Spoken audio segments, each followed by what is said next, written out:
ከዚህ አልጋ ዘውድ ልደፋ እሄዳለሁ ደህና ሁኑ። ቤተ ክርስቲያን ከዋሻ ወደ ሮም ቤተ መንግስት ሰተት ብሎ ገባ። ንስሐ ለፖፕ መናገር ተጀመረ። ሃሌሉያ! የክርስትና ጎህ ቀዳጆች ተነሱ።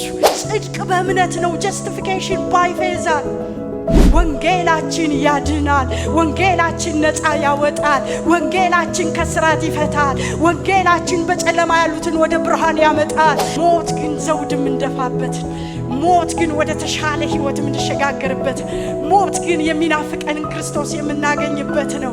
ሞት ግን የተዘጋጀልን ርስት የምንወርስበት ነው። እሳት እየለኮሱ እንደ ሰም ሲቀልጡ ሲነዱ ቅዱሳን ያይ ነበር። የዓይነ ጉርጃቸው ውስጥ የፈላ ዘይት እያፈሰሰ እንጆ ያረግ ይደሰት ነበር።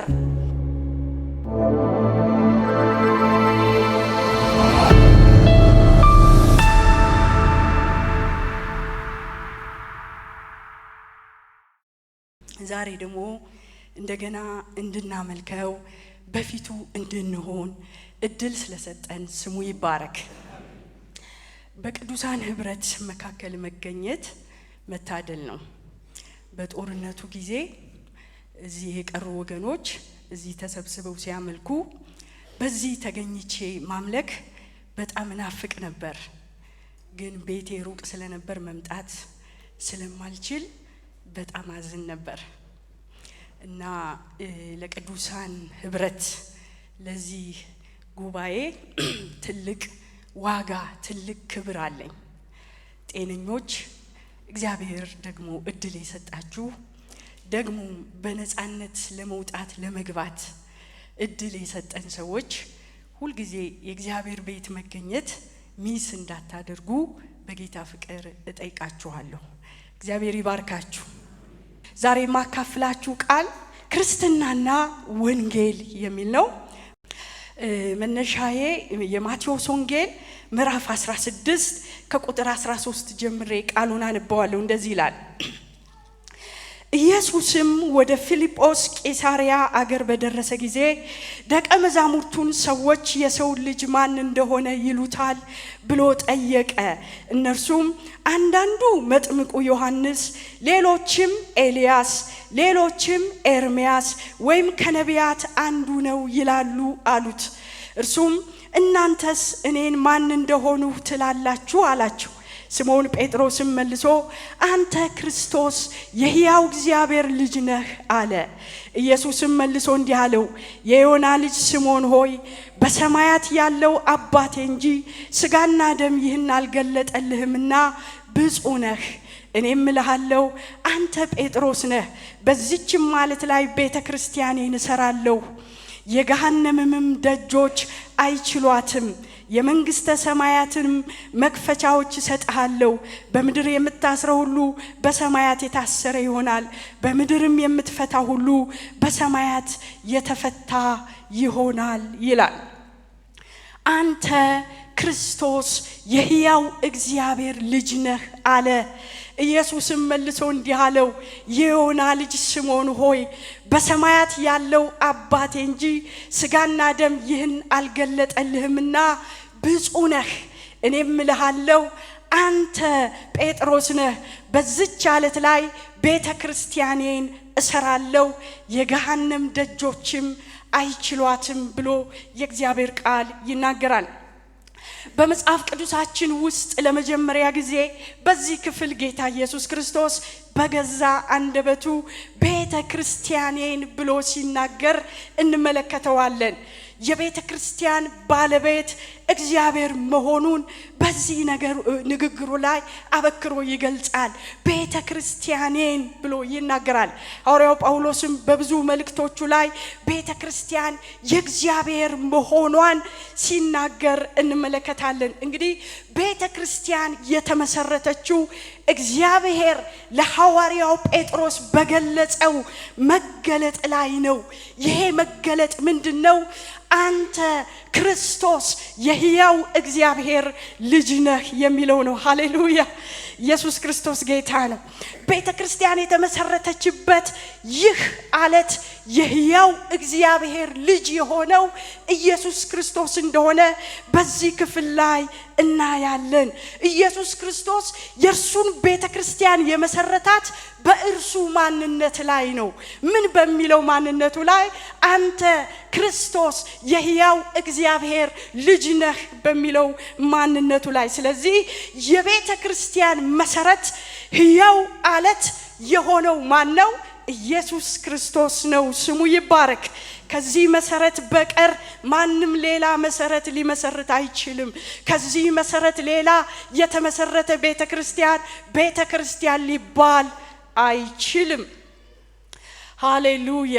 ስለዚህ መሰረቱ ይሄ ሕያው አለት ወደ ጎንም ወደ ላይም የሚታነጽበት የማዕዘኑ ድንጋይ ክርስቶስ ኢየሱስ ነው። ቤተክርስቲያን እንግዲህ ስለ ክርስትና ለመናገር ክርስትናና ወንጌል ብሎ ለመናገር ቤተክርስቲያንን አስቀድሞ መናገር ያስፈልጋል። ቤተክርስቲያን በእግዚአብሔር የተወለደች ከጨለማ ወደሚደነቅ ብርሃን የተጠራች በመንፈስ ቅዱስ መውረድ የተመሰረተች የኢየሱስ ክርስቶስ አካልና ሙላት የሆነች የሞትና የትንሣኤው ውጤት ነች። ሃሌሉያ። ድንቅ መገለጥ ነው። ስሙ ይባረክ። በአንደኛ ጴጥሮስ ምዕራፍ 2 ቁጥር 9 ላይ ይህን ሐሳብ እናገኛለን። እንግዲህ ቤተክርስቲያን የሚለው መሰረታዊ ትርጉሙ ጉባኤ ወይም ማህበር ማለት ነው። ከዓለም የተጠሩ ለሆነ ለአንድ ዓላማ የተጠሩ ጉባኤ ወይም ማህበር። ቤተክርስቲያን በምድር ላይ ከሚገኙ ማናቸውም አይነት ማህበራት ወይም ጉባኤዎች የተለየች ነች። ምክንያቱም ቤተክርስቲያን የእግዚአብሔር ሕዝብ ነው። ቤተክርስቲያን የእግዚአብሔር ማህበር ነው። ቤተክርስቲያን የእግዚአብሔር ጉባኤ ናት። ቤተክርስቲያን ሕያው የሆነች የክርስቶስ አካልና የእርሱ ሙላት። ቤተክርስቲያን ሰማያዊ ጥሪን ተቀብለው ከዓለም የወጡ በክርስቶስ ደም የተዋጁ በኢየሱስ ክርስቶስ በማመን ዳግመኛ ተወልደው አዲስ ፍጥረት የሆኑ ሰዎች ማህበር ወይም ጉባኤ ናት። ኢየሱስ ክርስቶስ ጌታ ነው። ሃሌሉያ። ስሙ ይባረክ። ይሄ ጉባኤ የት ይገኛል ቢባል በዚህ አለ። እግዚአብሔር ይባረክ። ቤተክርስቲያን ከዓለም ወደ ልጁ ወደ ኢየሱስ ክርስቶስ መንግስት የፈለሱ በዓለም ያሉ ነገር ግን ከዓለም ያላይደሉ ሰዎች ስብስብ ናት። ራሱ ጌታ ኢየሱስ ክርስቶስ ሲጸልይ እንደተናገረው ቤተክርስቲያን መንፈሳዊ ቤት ለመሆን የተጠሩ የሕያዋን ድንጋዮች ስብስብ ናት። ቤተክርስቲያን የአማኞች ህብረት ናት። ስሙ የተባረከ ይሁን። ስለዚህ ቤተክርስቲያን ብለን ስንመለከት ህንጻን ወይም አዳራሽን ወይም ያማረ ካቴድራልን ወይም እንደዚህ አይነት አያሳይም። ይህ አይደለም። ቤተክርስቲያን አማኞች የክርስቶስ ጉባኤ በክርስቶስ ኢየሱስ ደም የተዋጁ ሕያዋን ድንጋዮች። እግዚአብሔር የተባረከ ይሁን። ቤተክርስቲያን ውስጥ በአማኞች መካከል ምንም አይነት የዘርና የወገን የጾታ ወይም የደረጃ ልዩነት ሳይኖር ሁሉም እኩል የእግዚአብሔር ልጆችና በክርስቶስ አንድ አዲስ ፍጥረት ወይም አዲስ ሰው የሆኑ ናቸው። ስሙ ይባረክ። ስሙ ይባረክ። እዚህ የመደብ ልዩነት የለም። እዚህ የዘር ልዩነት የለም። እዚህ የጾታ ልዩነት የለም። እዚህ የእድሜ ልዩነት የለም። ሁላችን በክርስቶስ አንድ ሰው ነን። ስሙ የተባረከ ይሁን። ይህን ያደረገልን ጌታ ኢየሱስ ስሙ ይባረክ። እንግዲህ እነዚህ ከዓለም የተጠሩ ከነገድ ሁሉ ይላቸዋል ዮሐንስ ብራይ፣ ከነገድ ሁሉ፣ ከቋንቋ ሁሉ፣ ከወገን ሁሉ፣ ከህዝብ ሁሉ በክርስቶስ ደም የተዋጁ ለአምላካችን መንግስት ካህናት የሆኑ ዘንድ የተመረጡ ክርስቶስን የሚመስሉ ሁሉን ትተው እርሱን የተከተሉ። ሃሌሉያ። ስሙ ይባረክ። ምን አይነት ድንቅ ሚስጥር ነው!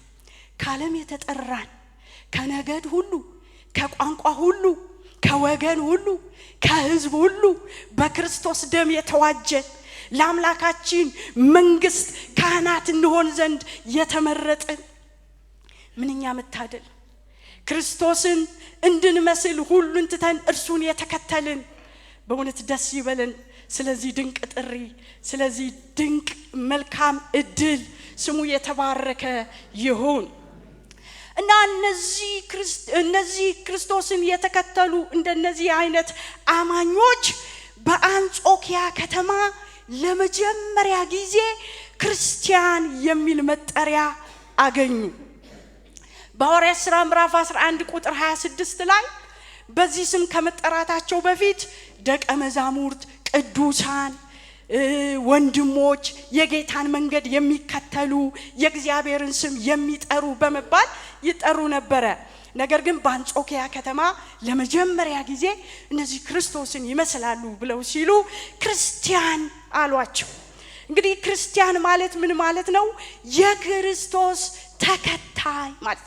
ክርስቲያን ማለት በጥንቱ ዓለም ባሪያዎች በጌቶቻቸው ስም ይጠሩ ስለነበረ በአንጾኪያ ያሉትን አማኞች ደግሞ በጌታቸው ስም ጠሯቸው። የክርስቲያኖች ጌታ ማን ነው? የቤተ ክርስቲያን ጌታ ማን ነው? ሃሌሉያ! ኢየሱስ ክርስቶስ ጌታ ነው። ስለዚህ አማኞች የጌታቸው የክርስቶስ አገልጋዮች ወይም ባሪያዎች መሆናቸውን ለማረጋገጥ የተጠሩበት ስም ክርስቲያን ይባላል።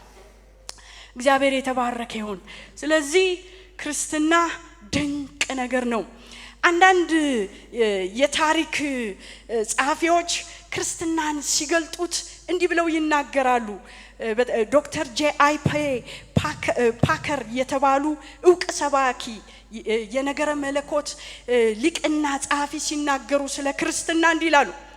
ጌታችንና መድኃኒታችን ኢየሱስ ክርስቶስ ያመጣው የክርስትና ሃይማኖት ከመጀመሪያ እስከ መጨረሻ ለተጻፈ ሕያውና መለኮታዊ ዕውቀት ሙሉ በሙሉ ተገዢ የሆነ ሃይማኖት ነው በማለት ክርስትናን በሰዎች ግላዊ ልምምድ ላይ ሳይሆን አስቀድሞ በቃሉ በተጻፈ ትምህርትና ዕውቀት ላይ መመስረቱን ይናገራል። እግዚአብሔር የተባረከ ይሁን። ስለዚህ በእግዚአብሔር ቃል ዕውቀት የእግዚአብሔርን ቃል መሰረት ያደረገ ሃሌሉያ ያውም ሕያው ቃሉና መለኮታዊ ዕውቀት በሆነ መሰረት ላይ የተመሰረተ እምነት ነው ክርስትና እንጂ የሰው ልምምድ አይደል። የክርስትና እምነት መሰረቱ ክርስቶስ። ክርስትና የእግዚአብሔር ልጅ በሆነው በክርስቶስ ሞትና ትንሣኤ በማመን በዳግም ልደት የሚጀመር ህይወት። እግዚአብሔር የተባረከ ይሁን። ዳግመኛ የተወለድን እኛ ሃሌሉያ ይሄ ጉዞ ነው፣ ግላዊ ግንኙነት ነው። ከኢየሱስ ክርስቶስ ጋር በመናደርገው ግላዊ ግንኙነት የጀመርነው የህይወት ጉዞ ነው። ወንጌላዊ ጸጋብ በጻፈው መጽሐፍ ላይ ክርስትናን ሲገልጥ እንዲህ አለው። ክርስትና አለ ዘመን ዘለቅ በሆነ ከስህተት የጸዳ በብዙ ምስክሮች የጸናና በበጉ ደም የታተመ መለኮታዊ ትምህርትና ዕውቀት ላይ የተመሰረተ የህይወት መንገድ ነው። ስለዚህ መገለጥ አመስግኑ። ሃሌሉያ ኢየሱስ ክርስቶስ ጌታ። ዘመን ዘለቅ የሆነ ነው፣ ከስህተት የጸዳ ነው ይላል። በብዙዎች ምስክር የጸና ነው ይላል። በበጉ ደም የታተመ ነው ይላል። መለኮታዊ ትምህርትና ዕውቀት ላይ የተመሰረተ የህይወት መንገድ ነው ክርስትና። ክርስትና ክርስቶስን ማዕከል ያደረገና ወንጌልን በገሃድ የሚሰብክ ሰዎችን ወደ ህይወት የሚያመጣ መልእክት ያለው እምነት ነው ክርስትና። ክርስትና ጨውነት ነው፣ ጨው መሆን ነው ክርስትና። መራራ ነገር ውስጥ ገብቶ ማጣፈጥ፣ ለታመሙና ለቆሰሉ መድኃኒት መሆን፣ በጠላት እርሻ ላይ ተዘርቶ የጠላትን ዘር ማምከን፣ ማሳውን ማበላሸት ነው ክርስትና። ክርስትና ብርሃን መሆን ነው። በጨለማው ላይ መሰልጠን፣ የጨለማውን ሥራ በብርሃን መግለጥ፣ በመልካም ሥራ ተገልጦ የሰማዩን የአባታችንን ስም ማስከበር ለክርስቶስ መኖር ነው ክርስትና። ሃሌሉያ! ክርስትና የራስን ክብር፣ ስልጣን፣ ዝና ትቶ ለክርስቶስ መኖር ነው ክርስትና። ስሙ የተባረከ ይሁን። ኢየሱስ ክርስቶስ ጌታ ነው። ክርስቶስ የማይታመንበት የሕይወታችን ገዥና ጌታ ያልሆነበት ክርስትና አይደለም። እኔ ኦርቶዶክስ ነኝ፣ እኔ ካቶሊክ ነኝ፣ እኔ ፕሮቴስታንት ነኝ፣ እኔ ሉተራን ነኝ፣ እኔ ክርስቲያን ዘር ነኝ በማለት አይደለም ክርስትና። የድነት ማዕከል የቤተ እምነት ስሞች ሳይሆኑ በኢየሱስ ክርስቶስ የቤዛነት ሥራ በማመን የእግዚአብሔር ልጆች መሆን ወይም መዳን ነው ክርስትና። ሃሌሉያ! ኢየሱስ ክርስቶስ ጌታ ነው። ድንቅ ነው። በጣም ያስደንቀኛል። ሃሌሉያ! ኢየሱስ ጌታ ነው። ለዚህ ለክርስትና የመጀመሪያው የሐዋርያት ዘመን ወይም የመጀመሪያው ክፍለ ዘመን እጅግ በጣም በታሪክ በየዘመናቱ ለክርስትና ዋጋ ተከፍሏል። በሐዋርያት ዘመን ክርስትናቸውን አያፍሩበትም ነበር። በሐዋርያት ዘመን ክርስትና ምን ይመስል ነበር ብለን ስንል ክርስትና ወንጌል በኃይል በስልጣን የሚሰበክበት ነበር። በሐዋርያት ዘመን በፍጹም ግልጽነት ትክክለኛውን የእግዚአብሔርን ቃል የሚያስተምሩበት ነበር። ስለ ክርስቶስ ብዙ መከራ የሚቀበሉበት እምነት ነበር። ወንጌልን በመስበክ ብዙዎችን ለእግዚአብሔር መንግስት ያመጡበት ነበር ክርስትና። የስተትን ትምህርት በመቃወም ከመምህራኖቻቸው ጋር በመጋፈጥ ሕይወታቸውንና ራሳቸውን ማንነታቸውን በመስጠት ቤተክርስቲያንን የሚጠብቁበት ዘመን ነበር። ወንጌሉን እየሰበኩ የሚዞሩበት፣ የታሰሩትን የሚፈቱበት፣ የተጨነቁትን የሚያጽናኑበት፣ ልባቸው የተሰበረውን የሚጠግኑበት ዘመን ነበር። የእግዚአብሔርን ቃል የማይቀላቅሉ የማይሸቃቀጡ ክርስቶስን እንጂ ራሳቸውን የማይሰብኩ ቆራጥ የእግዚአብሔር ሰዎች የነበሩበት ዘመን ነበር። እግዚአብሔር የተባረከ ይሁን። እንግዲህ በሐዋርያት ዘመን ለክርስትና መስፋፋት ዋነኛ መሰረት የሆነው ወንጌላዊነት ወይም ሚስዮናዊነት ነበር። በሐዋርያት ሥራ ምዕራፍ 8 ቁጥር 1 ላይ እስጢፋኖስ ከሞተ በኋላ በዚያን ቀን በኢየሩሳሌም ባለች ቤተክርስቲያን ላይ ታላቅ ስደት ሆነ ይላል። ሁሉም ከሐዋርያት በቀር ወደ ይሁዳና ወደ ሰማሪያ አገሮች ተበተኑ። የተበተኑትም ቃሉን እየሰበኩ ዞሩ። ፊልጶስም ወደ ሰማሪያ ከተማ ወርዶ ክርስቶስን ሰበከላቸው ብሎ ይናገራል። እንግዲህ በስጢፋኖስ ላይ በተደረገው መከራ የተበተኑ ሰዎች እስከ ፊንቄ፣ እስከ ቆጵሮስ፣ እስከ አንጾኪያ በየሀገሩ ሄደው ወንጌልን ሰበኩ። ለከተማ ሰበኩ፣ ለገዢዎች ሰበኩ፣ ለሃይማኖተኞች ሰበኩ፣ ለታላላቅ ለታናናሾች ሰበኩ፣ ለሀገረ ገዢዎች ሰበኩ። ሃሌሉያ! ከዚህ የተነሳ ቁጥራቸው እጅግ የሚሆን ሰዎች አምነው ወደ ጌታ ዘወራሉ ይላል። ሃሌሉያ! ወደ ጌታ ዘወር የሚያደርግ ከጨለማ ወደ ብርሃን የሚያመጣ የሰይጣን የነበሩትን ለክርስቶስ የሚያደርግ አገልግሎት ነበር። እግዚአብሔር የተባረከ ይሁን። እንግዲህ የወንጌላዊነትን የመስፋፋት አማኝነት ማንሳት የሚቻለው አንጾኪያን በማሰብ ክርስትናን ማሰብ የሚቻለው አንጾኪያ የተባለችን ከተማ በማሰብ ነው። ምክንያቱም ክርስቲያን ተብለው የተጠሩት ለመጀመሪያ ጊዜ በአንጾኪያ ከተማ ስለነበር። አንጾኪያ ማናት? አንጾኪያ ምን ተደረገላት? አንጾኪያን ወንጌል ምን አረጋት? አንጾኪያ የሮም መንግስት ልዕለ ኃያልነት መገለጫ ካደረጋቸው ትላልቅ ከተሞች ውስጥ አንዷ ናት። አንጾኪያ በውበት የተንቆጠቆጠች የሚል ስም የነበራት፣ ለኢኮኖሚ እድገቷ አውግስጦስና ሄሮድስ ቀኝ እጅ የሆኑላት የስፖርት መወዳደሪያ ማዕከል ያላት የብሔር ብሔረሰቦች ሀገር በመሆን የዓለም ሁሉ መገለጫ ከተማ የነበረች በከተማዋ ውስጥ የማይታይ የሰው ዘር የማይነገር ቋንቋ እመኑኝ የማይል እምነት ያልነበራት የግሪኮች አማልክት ዜውስና አፖሎ መኖሪያቸው ያደረጓት የሶሪያውያን አማልክት በዓልና ምስሎቿ የነበሩባት ጥንቆላ ድግምት አስማተኝነት የስነ ከዋክብት ነብይነት አገልግሎት ሲሰጡ የኖሩባት የርኩሰት ቁንጮ የተባለች የሁሉን አፍ የሚያስከፍት የሴቶች ዳንኪራ የነበረባት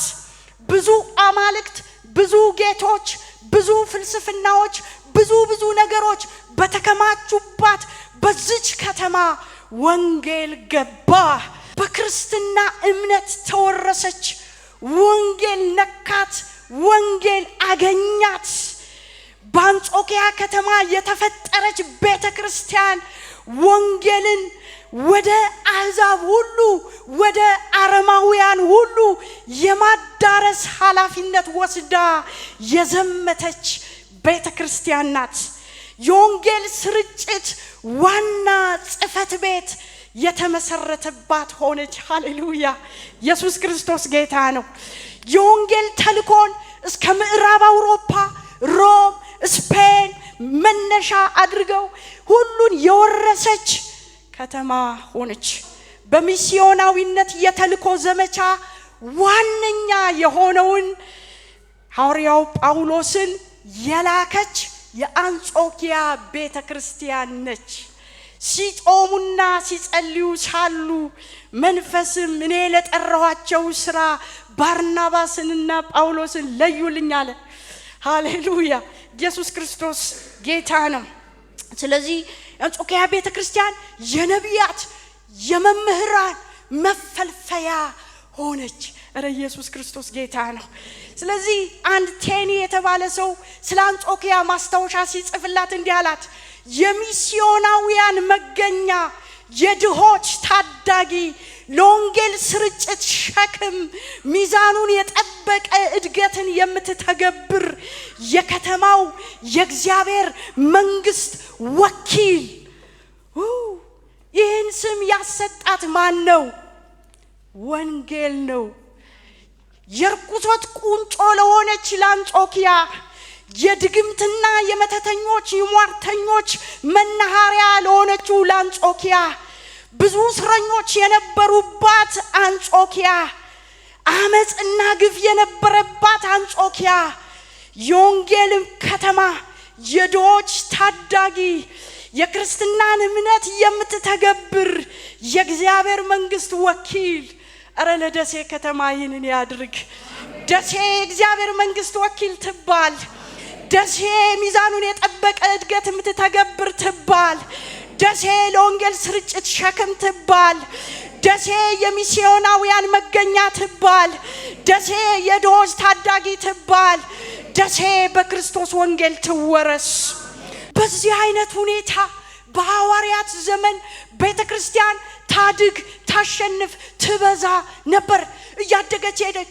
እየበዛች ሄደች እየሰፋች ሄደች እየጠነከረች ሄደች እያየለች ሄደች ነገር ግን ቅድም እንዳነበብነው ይቺ በሕያው ዓለት ላይ የተመሰረተች ቤተክርስቲያን ታላላቅ ተግዳሮቶች ታላላቅ ፈተናዎች ታላላቅ ችግሮች በዘመኗ ገጠሟት ተብሎ እንደተጻፈላት በዚህችም ዓለት ላይ ቤተክርስቲያንን እሰራለሁ የገሃነም ደጆችም ምን አይሏትም አይችሏትም ሃሌሉያ እሷን የሚገዳደሩ የገሃነም ደጆች አሉ የሙታን ኃይላት የሙታን መናፍስ ክርስቶስ ኢየሱስን የሚቃወሙ የእግዚአብሔር መንግስት የሚቃወሙ ቤተክርስቲያን በህይወት እንድትኖር የማይፈቅዱ ታላላቅ ጠላቶች አሏት የመጀመሪያው ጠላቷ መከራ ነው በትልልቅ ችግሮች በትልልቅ ተግዳሮቶች ፈተናዎች ውስጥ ታልፋለች የሚገርመው ነገር ግን መከራ አያጠፋት በሐዋርያት ዘመን ስንመለከት ከሐዋርያት በደህና ወደ ጌታ የሄደ ሐዋርያው ዮሐንስ ብቻ ነው። በክብር ሽምግልና ይቸምግሎ የሄደ። ሁሉም በሰማዕትነት መስዋዕት ሆነው ያለፉ ናቸው። የቤተ ክርስቲያን ታሪክ ሲናገርላቸው ማቴዎስ በሰይፍ ስለት በኢትዮጵያ ተገደለ። ማርቆስ በፈረስ ተጎትቶ በአሌክሳንድሪያ ከተማ ሞተ። ሉቃስ በግሪክ ተሰቀለ። ጴጥሮስ ተዘቅዝቆ በሮም ተሰቀለ። ያዕቆብ የኢየሱስ ወንድም በኢየሩሳሌም ተገደለ። ያዕቆብ የዘብዴዎስ ልጅ በቀዳማዊ ሄሮድስ አንገቱን ተቀላ። በርተሎሜዎስ በቱርክ ተቀጥቅጦ ሞተ። እንድሪያስ በግሪክ እንደዚህ በሚል ኤክስ በሆነ እንትን ተሰቀለ። ቶማስ በህንድ መስዋዕት ሆኖ ሞተ። ይሁዳ በቀስት ተበጣጥሶ ሞተ። ማቲያስ በይሁዳ ባስቆሮቱ የተተካው በድንጋይ ተወግሮ አንገቱን ተቆረጠ። በርናባስ በድንጋይ ተወገረ። ጳውሎስ በኔሮ ዘመን በሮም መንግስት አንገቱን በሰይፍ ተቀላ። እነዚህ ሁሉ ሰማዕት ሆነው አለፉ።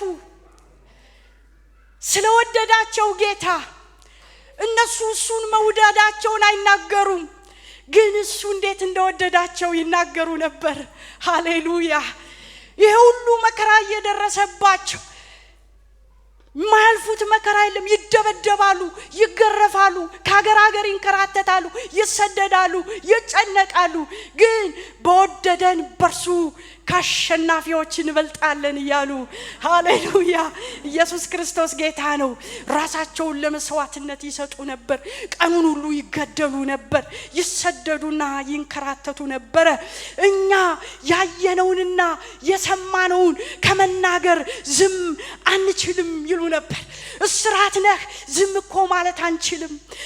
ሰይፍ ነህ ያየነውን የክርስቶስን ፍቅር የቀመስነውን ያገኘነውን የክርስቶስ ኢየሱስን ማዳን ከመናገር ዝም ማለት አንችልም።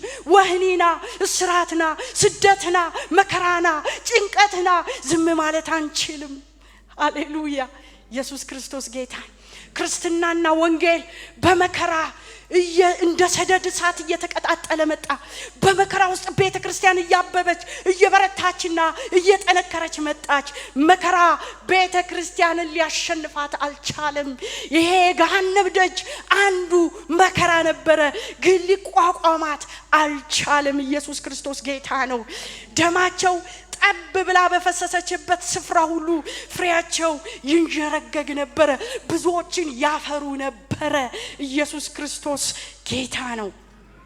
ሌላኛው የገሃነም ደጅ የስህተት ትምህርት ነበር። በሐዋርያት ዘመንም ከሐዋርያት ዘመን በኋላም ቤተክርስቲያንን የስህተት ትምህርት ነቅንቋት ከመሰረቷ ነቅሎ ሊጥላት እጅግ አናውጧት የነበረ ችግር ቢኖር የስህተት ትምህርት ነበር። በሐዋርያት ዘመን ተነስተው የነበሩ ኖስቲሳውያን ወይም ግኖስቲሲዝም የሚባሉ የስህተት መምህራኖች ነበሩ። ሐዋርያው ጳውሎስ በውሸት ዕውቀት ከተባለ ለዓለም ከሚመች በከንቱ መለፍለፍ ራቁ፣ መከራከርን እየራቀ የተሰጠህን አደራ ጠብቅ ብሎ ለጢሞቴዎስ የተናገረው ማለት ነው። እና አንዳንድ ትምህርቶች ነበሩ። አንዳንድ ትምህርታቸው ዛሬም የሚናገሩ ወይም የሚያምኑ የሚከተሏቸው አሉ። ለምሳሌ ኢየሱስ ክርስቶስ በስጋ አልመጣም የሚል ትምህርት ነበራቸው። ሐዋርያው ዮሐንስ ግን በአንደኛ ዮሐንስ ምዕራፍ 4 ቁጥር 3 ላይ ኢየሱስ ክርስቶስ በስጋ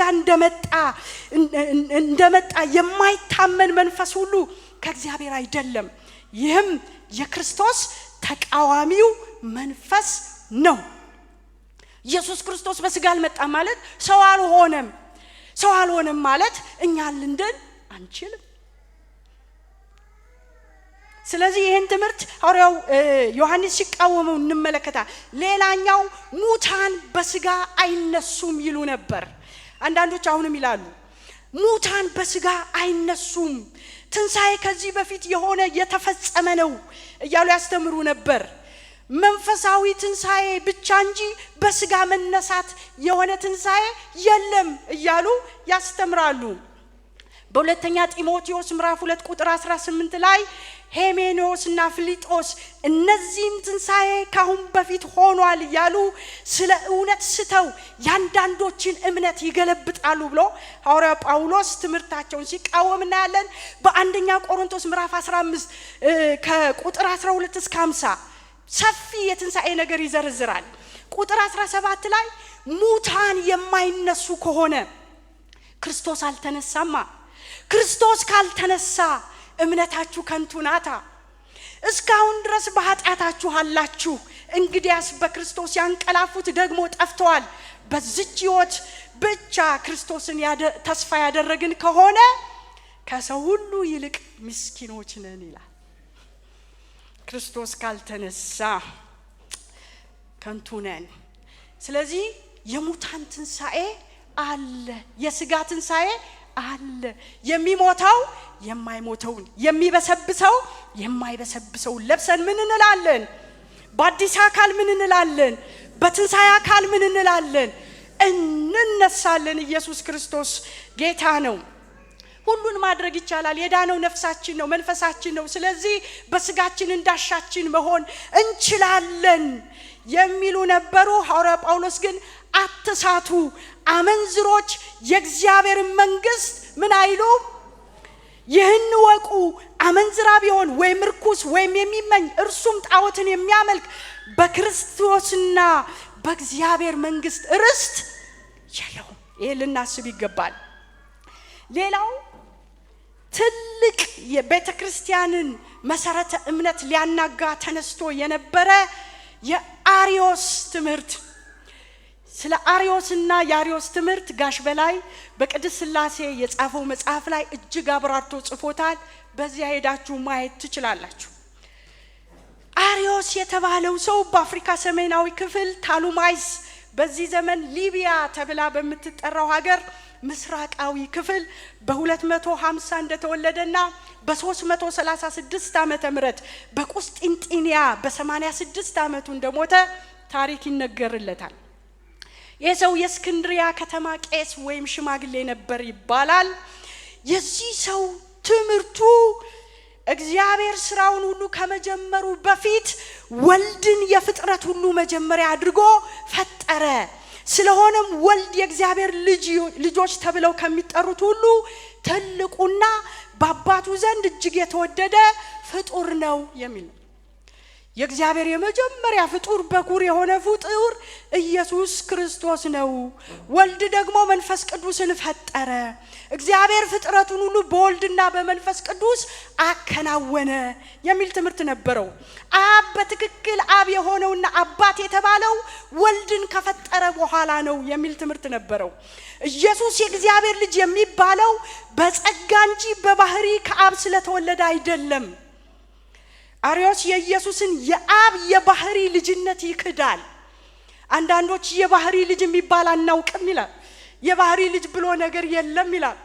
የባህሪ ልጅ ክርስቶስ አይደለም ይላል።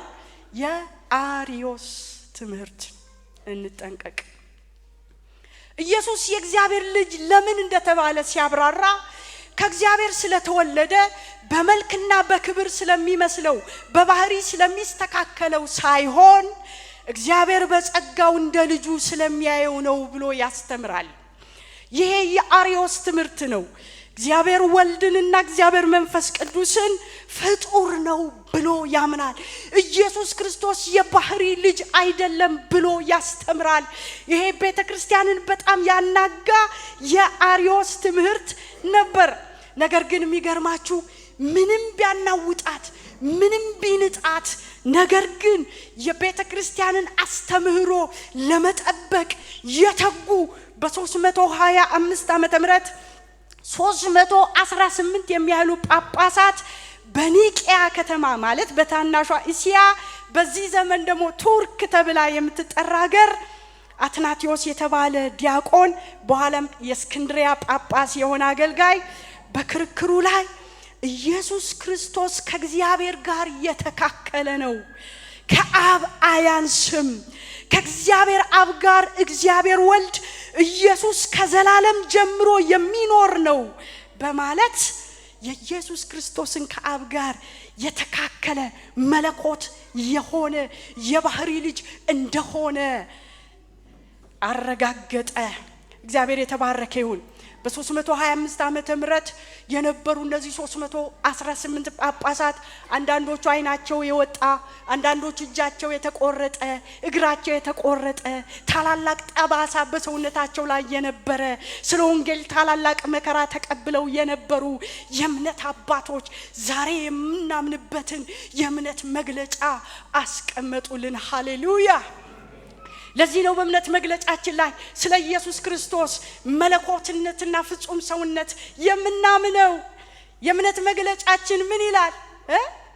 ደግሞም በአንድ ልጁ በመንፈስ ቅዱስ በተጸነሰ ከቅድስት ድንግል ማርያም በተወለደ በጴንጤናዊ በጲላጦስ ዘመን መከራ በተቀበለ በተሰቀለ በሞተ በተቀበረ ወደ ሲኦልም በወረደ በሶስተኛውም ቀን ከሙታን በተነሳ ወደ ሰማይ በወጣ ሁሉም በሚችል በእግዚአብሔር አብ ቀኝ በተቀመጠ በሕያዋንና በሙታን ሊፈርድ ከዚያ በሚመለስ በጌታችን በኢየሱስ ክርስቶስ አምናለሁ። ይህን የእምነት መግለጫ አስቀመጡልን። ሃሌሉያ! አንድያ ልጅ የእግዚአብሔር ልጅ እግዚአብሔር ማለት በመንፈስ ቅዱስ መጸነሱ አምላክነቱ፣ ከሙታን መነሳቱ አምላክነቱ፣ ወደ ላይ ማረጉ አምላክነቱ፣ በአብ ቀኝ መቀመጡ አምላክነቱ፣ በሕያዋንና በሙታን ሊፈርድ መምጣቱ አምላክነቱ፣ ከማርያም መወለዱ ሰውነቱን፣ መሞቱ ሰውነቱን፣ ወደ ሲኦል መውረዱ ሰውነቱን፣ መከራ መቀበሉ ሰውነቱን ነው። ክርስቶስ በአንድ አካል ሁለት ባህሪ ያለው የእግዚአብሔር ልጅ እርሱ ክርስቶስ ነው። ቤተክርስቲያን በዚህ ዓለት ላይ ተመስርታለች። የገሃነም ደጆች ሊቋቋሟት አይችሉም። ሶስተኛው የገሃነም ደጅ የነገስታቶች የሮማ ገዢዎች ነበሩ። የቤተ ክርስቲያን እምነትን ያናወጡ ብዙ አገልጋዮችን የጨረሱ ከ54 ዓመተ ምህረት እስከ 326 ዓመተ ምህረት 38 የሚያሉ ነገስታቶች ተሹመው ነበር። ከኔሮ እስከ ሊቺኒዮስ የሚባሉ ነገስታቶች። ከነዚህ ሁሉ የከፋው ኔሮ የሚባል ገዢ ነበር። በቅዱሳን ደም ተጫውቷል። አማኞችን አሰቃይቶ አንከራቷል። ክርስትናን እጅግ ተገዳድሯል፣ ፈትኗል። ለዚህ ምክንያት የነበረበት ዋናው ነገር አንደኛ የመዳኛ መንገድ በእኛ ዘንድ አለ ብለው ያምኑ ስለነበር፣ ክርስቲያኖች ይናገሩ ስለነበር፣ ሌላኛው ንጉሠ ነገስቱን ለማምለክ ፈቃደኛ ስላልነበሩ ኢየሱስ ክርስቶስ ጌታ እንጂ ቄሳር ጌታ አይደለም፣ ዕጣን ለእርሱ አናጨስም፣ መሰዊያም ላይ ለእሱ መስዋዕት አንሰዋም በማለታቸው እጅግ ፈተና ተፈትነዋል። ከዚህ የተነሳ ከባድ ወህኒ ውስጥ ይከተቱ ነበር። የአራዊት ቆዳ በስጋቸው ላይ እየተሰፋ አውሬዎችን ያስበሏቸው ነበር። በተቀጣጣይ ነዳጅ በመንከር እሳት እየለኮሱ እንደ ሰም ሲቀልጡ ሲነዱ ቅዱሳን ያይ ነበር። የዓይነ ጉርጃቸው ውስጥ የፈላ ዘይት እያፈሰሰ እንጆ ያረግ ይደሰት ነበር።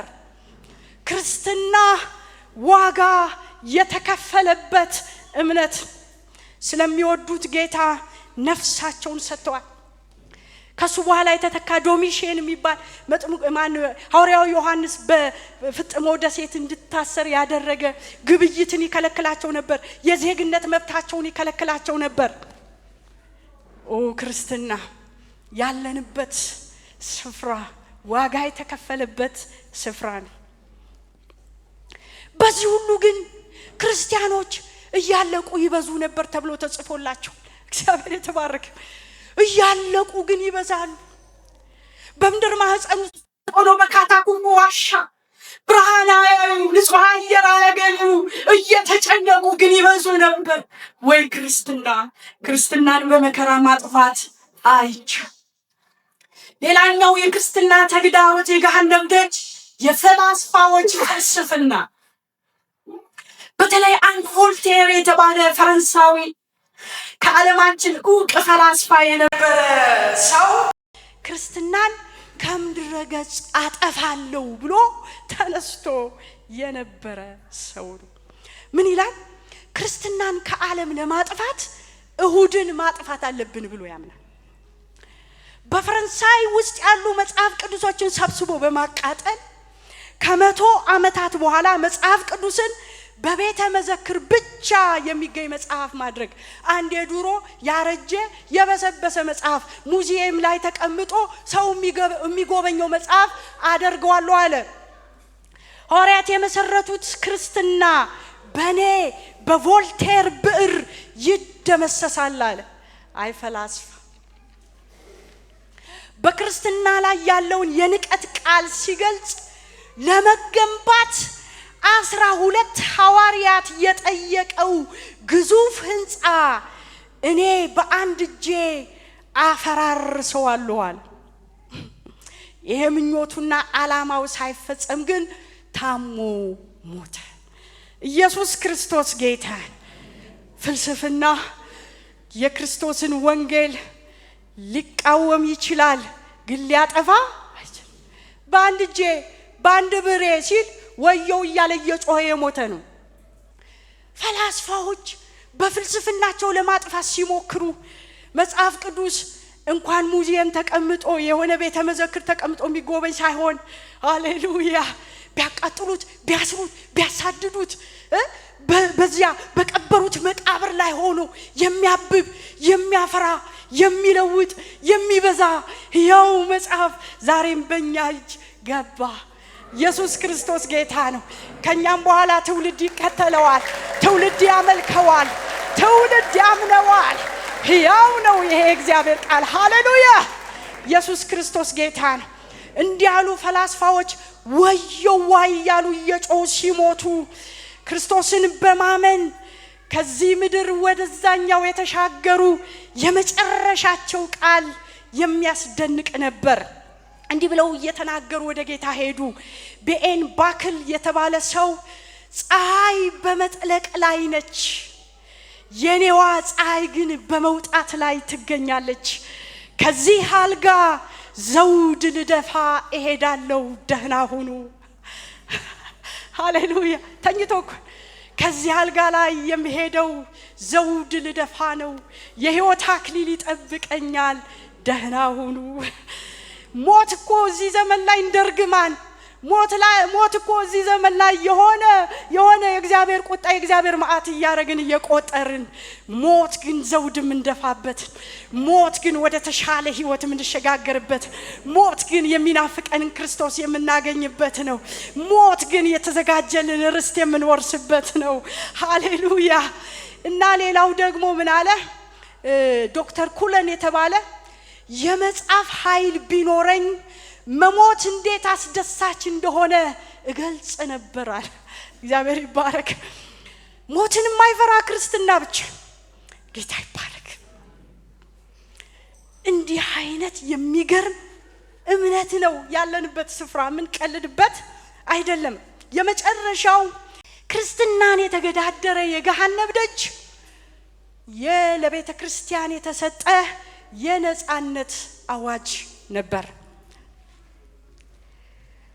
በታላቁ ቆስጠንጢኖስ ዘመን ለቤተ ክርስቲያን የተሰጠ የነጻነት አዋጅ ነበር ከ323 እስከ 337 ዓመተ ምህረት እና በንጉስ ቆስጠንጢኖስ ዘመን ክርስቲያኖች ሙሉ ነጻነት ያገኙበት፣ በክርስቲያኖች ላይ ተጥሎ የነበረው የሃይማኖት እገዳ የተነሳበት፣ የመከራው ዘመን ያከተመበት፣ መሰደድ፣ መራብ፣ መጠማት፣ ለአውሬ መሰጠት፣ መቃጠል አበቃ።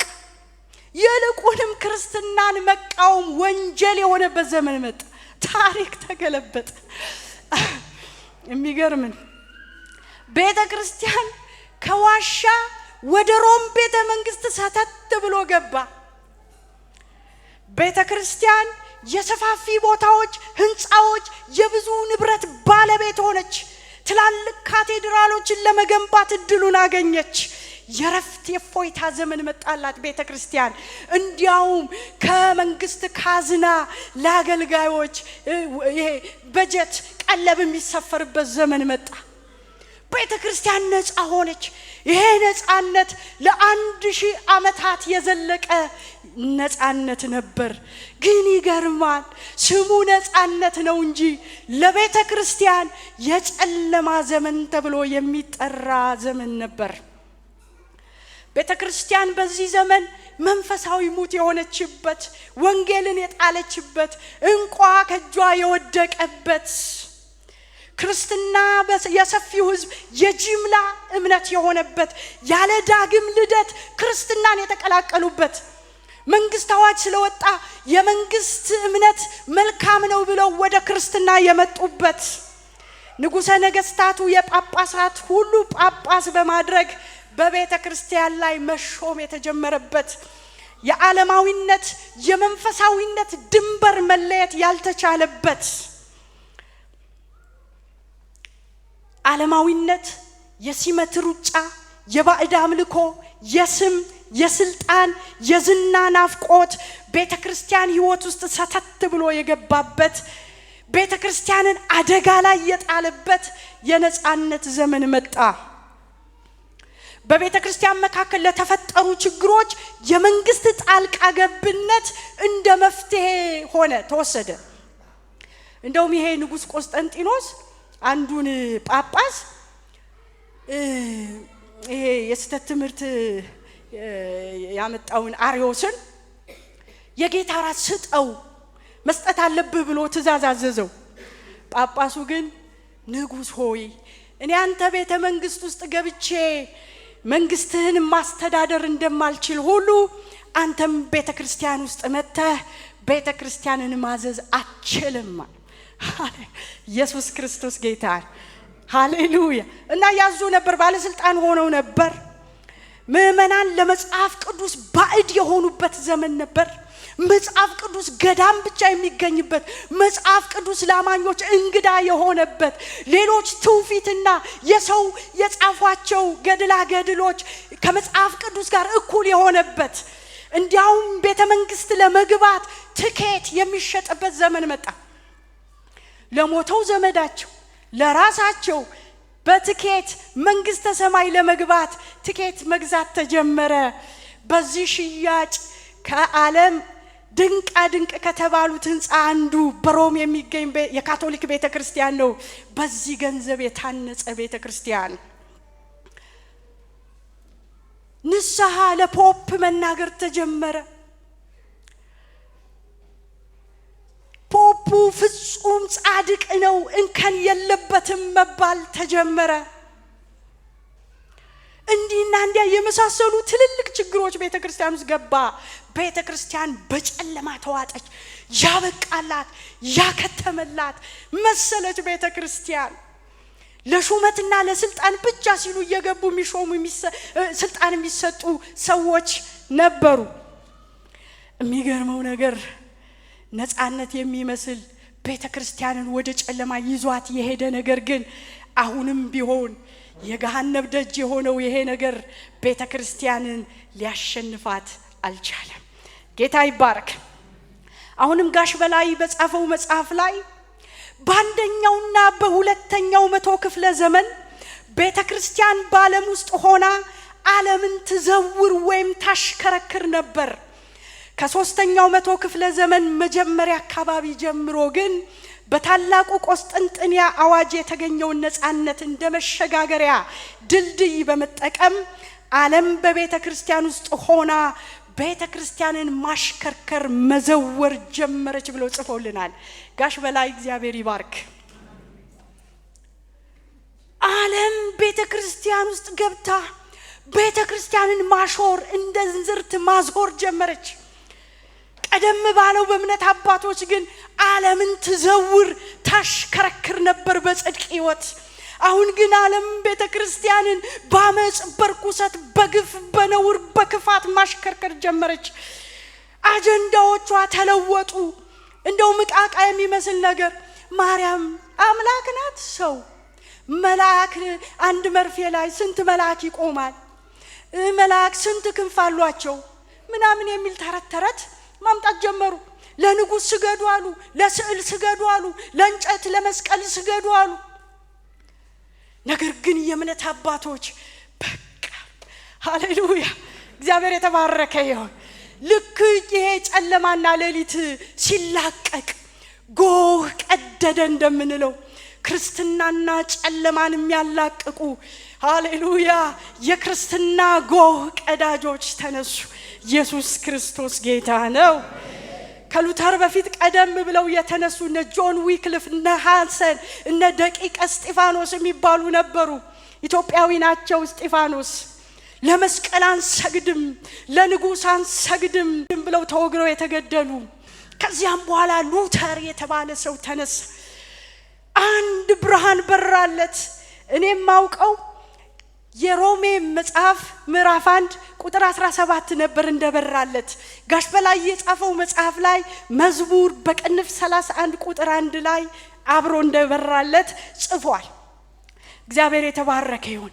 ይሄ ብርሃን ወደ ሉተር መጣ። ጻድቅ በእምነት ይኖራል ተብሎ እንደተጻፈ የእግዚአብሔር ጽድቅ ከእምነት ወደ እምነት በርሱ ይገለጣል የሚል ያው ቃል በደንብ አርጎ አብራርቶታል። እግዚአብሔር በቸርነቱ በነፃ እንዳጸደቀንና ለመንግስቱ ብቁ አድርጎ እንዳዘጋጀን የወንጌሉ ቃል ያውጅልናል ይላል። ኢየሱስ ክርስቶስ ጌታ ነው። እምነት ማነው? ጽድቅ በእምነት ነው። justification by faith። በስራ ጽድቅ የለም። የብሉይና የሐዲስ መጽሐፍ ሃሌሉያ በሁሉ ላይ ባለስልጣን ነው። በእግዚአብሔር በእግዚአብሔር ቃል የበላይነት አምናለሁ አለ። ለንጉሥ አይሰገድም። የሊቀ ጳጳሱ ፍጹምነትን አላምንበትም አለ። ኢየሱስ ክርስቶስ ጌታ ነው። ይሄ ለመንግስተ ሰማያት የሚሸጥ ወረቀት አላምንበትም አለ። ኢየሱስ ጌታ ነው። ክርስቶስን በማመን ሰው ይድናል እንጂ ትኬት በመግዛት አይድንም አለ። ይሄንን በማለት 95 እነዚህ አርቲክሎች እንትኖች ቴሲሶች ጽፎ ዊተንበርግ በምትገኝ የካቶሊክ ቤተክርስቲያን ደጅ ላይ ለጥፎ ወጣ። የካቶሊክ ቤተክርስቲያን ተቃዋሚ ስሉት ፕሮቴስታንት፣ ከዚያ በኋላ እሱን የሚከተሉ ፕሮቴስታንት ወይም ሉትራውያን ይባላል። ሉትራውያን የእምነት አማዶች አሏቸው። ስለ ደህንነት በቃሉ ብቻ ሶላ ስክሪፕቹራ፣ በእምነት ብቻ ሶላ ፊዴ፣ በጸጋ ብቻ ሶላ ግራሺያ፣ በክርስቶስ ብቻ ሶላ ክርስቶስ የሚል ሃሌሉያ። ይህንን የወንጌል ብርሃን ይዞ ወጣ። ጨለማውን ገፈፈው። ኢየሱስ ክርስቶስ ጌታ ነው።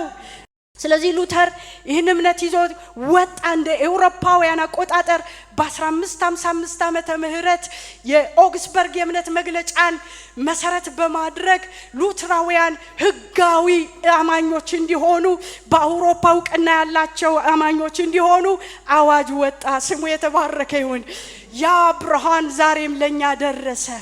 ኢየሱስ ክርስቶስ ጌታ ነው። ስለዚህ ዛሬም እኛ በቃሉ ብቻ ከቃሉ በላይ ሌላ የበላይ የሆነ የለም። የብሉይና የሐዲስ መጽሐፍ ቅዱስ 66ቱ የእግዚአብሔር ቃል ከሁሉ በላይ የበላይ ነው። ጌታ ይባርክ። ቃሉ ብቻ ያድናል። እምነት ብቻ ያድናል። ጸጋ ብቻ ያድናል። ክርስቶስ ብቻ ያድናል። ኢየሱስ ጌታ ነው። ይሄ እምነታችን ነው። የክርስትና መሰረት ይሄ ነው። አባቶች ዋጋ ከፍለው ደማቸውን አፍስሰው ተሰደው ተጨንቀው መከራ አይተው የወንጌልን ዱላ እኛ እጅ ውስጥ አስገብተዋል። እናንተ ቅዱሳን የወንጌል ባላደራ ናችሁ። ዕዳ አለባችሁ። ከናንተ ኋላ ያለው አሁን የምትገኙበት ትውልድ እናንተን የሚጠብቅ ነው። ይህን የወንጌል ብርሃን ይዛችሁት ሂዱ። በጨለማ ያሉትን ወደ ብርሃን አምጡ። በሞት ያሉትን ወደ ሕይወት አምጡ። የታሰሩትን ፍቱ። የተጨነቁትን ከጭንቀት አውጡ። ወንጌላችን ያድናል። ወንጌላችን ነፃ ያወጣል። ወንጌላችን ከስራት ይፈታል። ወንጌላችን በጨለማ ያሉትን ወደ ብርሃን ያመጣል። ዛሬም ብርቱ ነው። ዛሬም ኃይለኛ ነው። ዛሬም ጉልበታም ነው። ራሳቸውን ለሰጡ ለወደዱት ፍቅሩ ለገባቸው እግዚአብሔር በእነርሱ ታሪክ ይሰራል። ኢየሱስ ክርስቶስ ጌታ ነው። ክርስትና አንቀልድበትም። ክርስትና ሌላ አጀንዳ የለው። የክርስቶስ ኢየሱስን ሞትና ትንሣኤ የሚያውጅ የማዳኑን ሥራ የሚናገር ለሌሎች የሚኖር ነው። ሃሌሉያ! ኢየሱስ ክርስቶስ ጌታ። ክርስቲያኖች ተነሱ፣ እንነሳ፣ ይግባን፣ ዋጋ እንክፈል። ባለችን በቀረችን ጥቂት ዘመኑ አጭር፣ ጌታ ሊመጣ ቅርብ ነው። ወደ ሞት የሚሄዱ ያሉ ብዙዎች ናቸው። ዓለም እኛን ትጠብቃለች። እስረኞች እኛን ይጠብቃሉ። ወንጌሉ እኛ እጅ ነው ያለው። የሚያድነው፣ የሚፈውሰው፣ የሚያሳርፈው፣ ስርዓት የሚበጥሰው፣ ታሪክ የሚቀይረው፣ ምስኪኑን ታላቅ የሚያረገው፣ ሰውን ሰው የሚያረገው የእግዚአብሔር ቃል፣ የወንጌሉ ቃል ከኛ ጋራ ነው። ይዘነው እንውጣ፣ ይዘነው እንሂድ፣ እንኑረው፣ እንናገረው፣ እንመስክረው። ዛሬም ያድናል፣ ዛሬም ይታደጋል፣ ዛሬም እስራት ይፈታል፣ ዛሬም ጨለማ ያበራል። ቤተ ክርስቲያን አጀንዳሽን ለውጪ። ወንጌል አርጊው አጀንዳሽን፣ ወንጌል አርጊው ምክክርሽን፣ ወንጌል አርጊው ውይይትሽን፣ ወንጌል ላያዊው ገንዘብሽን። ተነሺ፣ ዘመኑ አልቋል። ክርስትና ባለጠጋነት የምናስብበት አይደለም። ክርስትና የድህነት የሀብት ጉዳይ አይደለም። ክርስትና የደህንነት ጉዳይ። ጌታ ይባረክ። ሁሉን እየተው የተማሩትን ዲግሪያቸውን፣ ይሄ ዶክተሬታቸውን፣ ማስተራቸውን እየተውት እናቶቻቸው ወላጆቻቸው ያስተማሯቸውን ስለ ክርስትና ስራቸውን እየተው፣ ልጆቻቸውን እየተው፣ ሚስቶቻቸውን እየተው፣ ባሎቻቸውን እየተው፣ ጥሩ መኖሪያቸውን እየተው፣ ጥሩ ሀገራቸውን እየተው እየተሰደዱ ስለ ወንጌል ሞቱ። ወንጌልኛ ውስጥ የገባው ለኛ የደረሰው ዋጋ ተከፍሎበት እኛ ላይ እንዳይቆም፣ እኛ ላይ ታሪክ ሆኖ ለነገሩ አይቆምም። ጌታ ይባረክ። በፍጹም የገሃነም ደጆች ሊቋቋሟት አይችሉም። እግዚአብሔር ቅሬታ አለው። ከቅሬታዎች መካከል ሆነን ግን እንድንገኝ እግዚአብሔር ይርዳን። እንጸልያለን።